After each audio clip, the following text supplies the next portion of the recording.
Family, what's going on? This Coach Paul, your 30-plus day relationship coach. Listen, I'm hearing a lot of women talking about why did they stay? I would have left if it was me. I wouldn't have stayed with Diddy. But the truth of the matter is, a lot of you women would have stayed. When I look at this from a coach's perspective, I see this type of thing happening with women every day. It's just not happening on the level that it's happening with the type of man that Diddy is and the type of money he has. But some of y'all ladies do it with ordinary Joe Blows. Y'all do it with Billy that worked down at Bob's Barbecue Shack. You know, a dude that comes in, he's emotionally manipulative, he's narcissistic, and a lot of you women stay when everybody tells you that you should go. Think about being in a situation like these women were in with Diddy. Now, let's point out some things. A lot of you ladies would have stayed because, let's be true, a lot of y'all ladies would do anything for money. Let's be clear. A lot of y'all would stay for that alone. Just the fact that he's paying bills for you, giving you money, because y'all always preaching that, I need a man to do that. A lot of y'all would have stayed just for the fact that a lot of y'all would do anything for money. A lot of y'all would have stayed due to the emotional manipulation that happened. One of the things you got to understand is that Diddy just played the game, but he played it. One thing about the game never changes. It's always the same game. It's just different players. We just got different tools to play it with. Diddy had money to also play the game, and he had access and all these other and these types of things that even made it that much worse. It always starts out with a man making you think he's emotionally available. He started out promising them this, showing them attention, being available to them, showing them emotional availability, showing up for them when they needed him. It always starts out like that. That's how he gets you locked in. He got these ladies locked in, and then one day he just snapped and switched and turned into another person. And a lot of y'all wouldn't have left because at this particular point, think about it, he's giving you things, he's making you promises, which a lot of men do on regular levels. They make you promises, we're going to go here, we're going to do that. And a lot of y'all feed into those promises. And that's why I tell a lot of you ladies, you got to make sure a man's word and his actions are aligning, right? So Diddy started out promising these women, making them think he was emotionally available, showing up for them, giving them the attention that they need. And then he did what most men do after they feel like they've got you where they want you, because typically you could tell Diddy didn't like them as much as they liked him. That's a principle. It's called the least attracted principle, to where the person who's least attracted is the person who holds the power in the relationship, right? So Diddy wasn't attracted to these women like they were to him. So they getting all, they locked into a situation, and then he springs that question about doing this wild, freaky stuff. If you notice, because these women were already locked into him, the first thing that they said to him is yes, which a lot of you women do in everyday life with me. You say yes, why? Because by this particular point, you are emotionally locked in. You like this particular person, and guess what? You want to do anything to please him, just like these women did. Same game, different players, money involved, right? So he get into a situation with them, and then they start doing it, and after a while they realize, after a period of time, that this is just who he is. This is what he wants to do.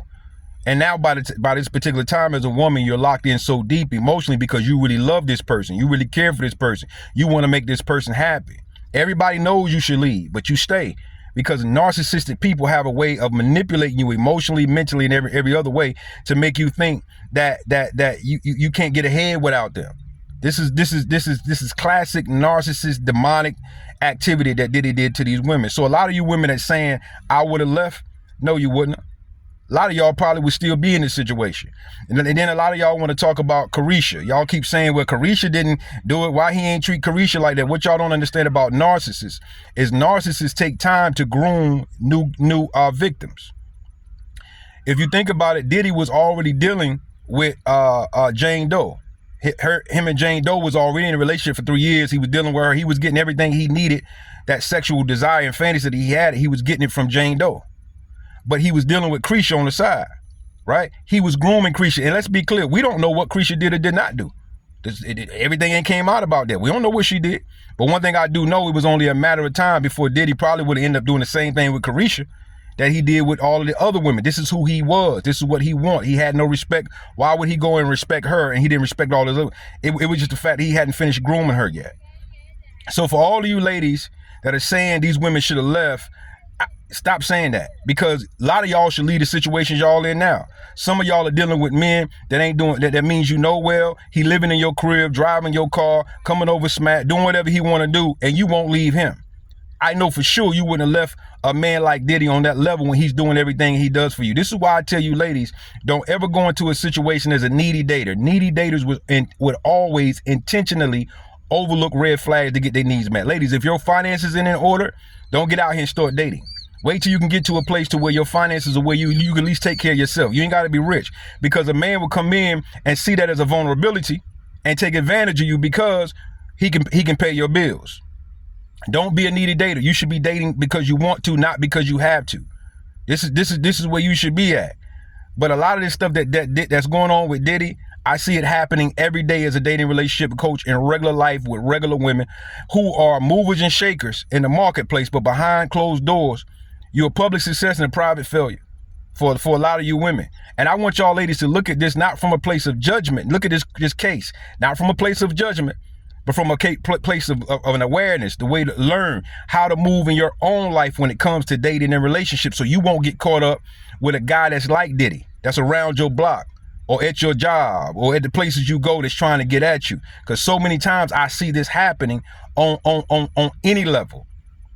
On any level. Narcissists, what they typically do, they like to have control. They don't like to lose. So what they'll do is when they feel like you about to walk away or leave them, then they start the manipulation. I'm sorry, I should have never done that. I'm a changed man. And then what happens is, because you're still emotionally vulnerable, you go back to this particular person.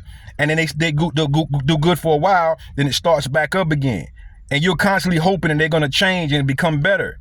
Right? So you stay around. Narcissists don't like to lose, so they'll hover over your life and won't want you to be in other relationships. They'll dib and dab with you and bother those relationships and those men. Same thing Diddy did. Classic situation of a narcissistic, controlling, demonic individual. Ladies, you have to be careful. You have to pay attention. You can't go at dating as a needy dater. Date because you want to, because you desire to have somebody in your life, not because you have to. Don't date if your finances aren't in order. Stop being so impressed with men because they could do small good things for you, buy you dinner or whatever. Don't be impressed by that. You know what I'm saying? If it's a good thing, cool. But don't get overly impressed by those types of things. And stop saying that y'all would have left. Stop judging these women that were in that situation. Stop judging them, because many of y'all would have done the same thing, because many of y'all are doing it right now. Don't say I ain't trying to help you.